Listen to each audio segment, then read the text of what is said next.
How much flour should actually be in a chocolate chip cookie? A friend gave me a chocolate chip cookie recipe years ago, and it has become my standard go-to recipe. But when I first made a video about it, it never came out exactly how she made them. And that's because she never followed the recipe exactly. Every time she made it, she would just add more flour. Now, the problem is she never told me how much. Now, in the past, I have added a little bit of flour here and there, but today I'm going to take the exact same cookie recipe and increase the flour amounts by 25%, 50%, and 75% while keeping everything else exactly the same. Same butter, sugar, and eggs. And while I would normally advocate for chocolate chips and chunks in a cookie, I'm trying to keep everything consistent, so I'm only adding one kind, semi-sweet. The only thing I'm changing is the flour.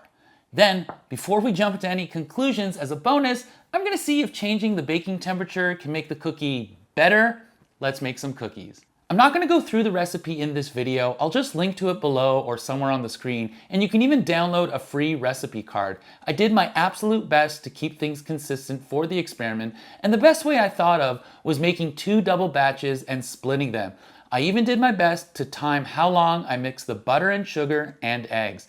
As a final step, after splitting the cookie dough, I added the flour and the chocolate chips, each getting 270 grams of chips per batch. I baked each cookie on a sheet at 350 degrees Fahrenheit for 13 minutes to be fair, and I followed up with a second batch at 375 degrees Fahrenheit for 13 minutes as well. And for some reason, I did one more batch at 350 again, but this time for a full 15 minutes. Now, let's see what we got. All right, now we have all our cookies. This batch was baked at 350 degrees Fahrenheit for 13 minutes, and I have to say, I'm actually very impressed at how they turned out. This is the control. This is the one with 25%. This is 50% more and 75% more. This is all to be expected. Now, visually, I have to say that this has a huge amount of spread because it only has 2 cups or 240 grams of flour. And I'm really impressed with adding 25% more, another 60 grams. That's another half cup. It did control the spread quite a bit, actually, if I were to stack these up. I mean, it doesn't look like a huge amount, but you can see that they are very different sized cookies. And I would definitely want to grab this if I saw this at a bakery. Not to be super surprised, these had minimal spread. I'm kind of disappointed at the 75% one.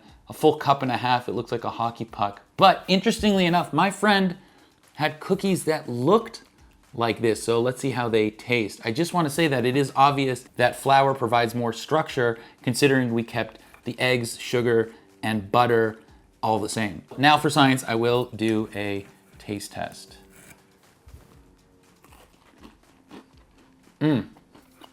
Crispy edges.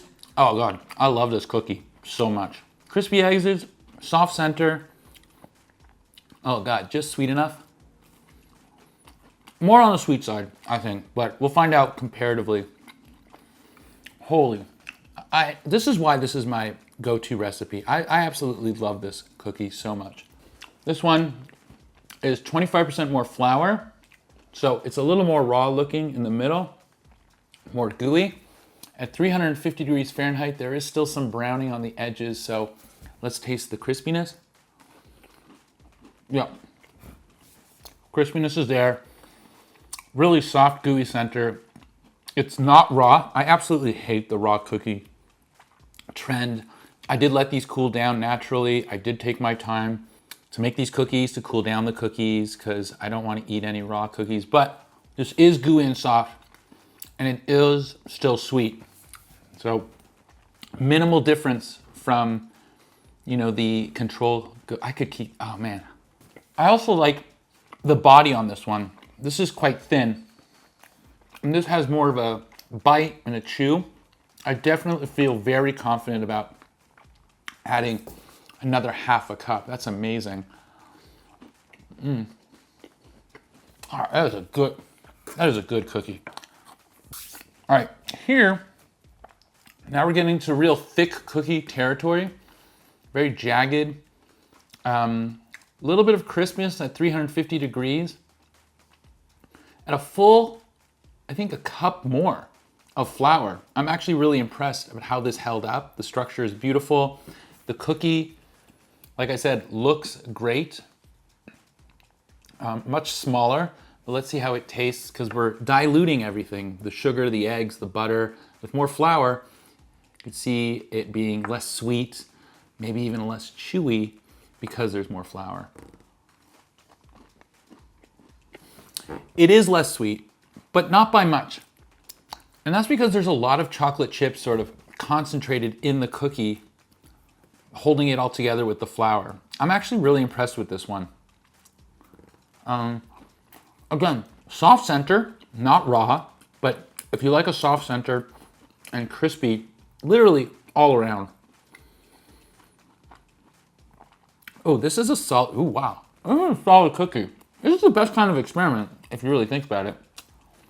As a final, as a denouement with this one batch, this is a full cup and a half more flour. Look at that. Look at that puck. And I'm surprised at how good it looks, even though it looks really thick. And I'm gonna give it a bite. This is a good cookie recipe. This is such a good cookie too. It's a little less sweet because of that dilution, but because of the chocolate chips being concentrated in one bite, nothing really suffers. That is amazing. I wanna show you the difference between 375 and 350. Slightly more crispiness. You can see it visually. I think this is a much more beautiful cookie.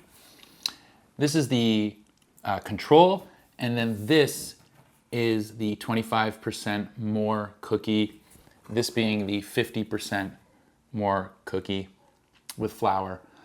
And I have to say that visually they do look similar, except there is a little more crispiness. And for science, I will taste test them for you. And that's the sacrifice I'm willing to make. But it is a lot of cookies, I'm not gonna lie to you. Very similar to the 350, this one as well. But let's just take a bite to see if it's a little more crispier, because if you do like the crispier exterior and still a soft interior, maybe 375 is a worthwhile endeavor for you in an oven temperature when making your cookies. Yeah. Oh yeah. The crispiness. Good spread. Wow. Wow. I don't even know if the spread was that much different. Maybe slight. If you can see these held up. These are definitely bakery style. More crispiness. There's more like caramel flavor to it because of the caramelization in that extra bake. Still soft and chewy and gooey, not raw. That's an excellent cookie. 375. Wow. This is adding 25% more, much thicker. When you bake at a higher temperature, it sets the outside a little quicker. So there isn't going to be as much spread, but I don't think, look at this. This actually looks like it's spread more. Or maybe I messed that up. Hold on. Maybe this is it. Yeah, this is the 25% more. I know that because there's flour on the back because I was making the thumbnail. So yeah, there is a bit more spread at 350. And it is a little thicker. So that's actually really cool. You can play around with the thickness and keep the recipe almost the same. For science, good crispy exterior, very soft. I like 375 standard recipe, but when you add more flour, it becomes thicker.